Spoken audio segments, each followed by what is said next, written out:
Hello, my name is Julie Jordan Scott, and I am so grateful that you are here.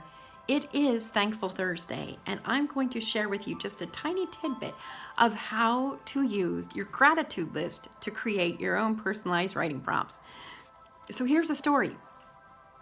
I'm in a group and we're doing this Instagram challenge thing, and so the topic today is gratitude. I am a big believer in gratitude. I've had a gratitude practice for years, and I was creating an art journal page to capture my gratitudes. I also am a very busy mom, and so I like to do things in 5-minute chunks. I believe there is magic in 5 minutes.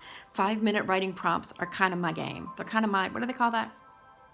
They're kind of my, I don't like saying my wheelhouse. They're kind of what I'm known for. 5-minute writing prompts.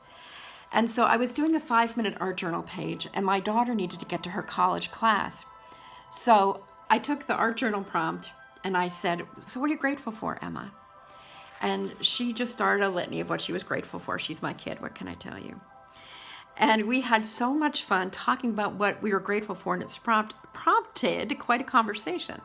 And it prompted a blog post, and it prompted a flat lay, and it prompted a video, and it prompted this.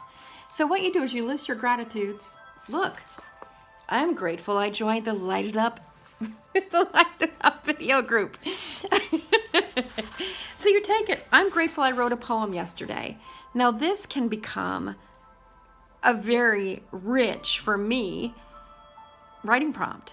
I'm grateful for poems. I'm grateful for poetry. I'm grateful for poets. And I could just write and write and write, and 5-minute chunks can give me so much more. And you can do exactly the same thing. Write what you are grateful for and allow that to guide your writing.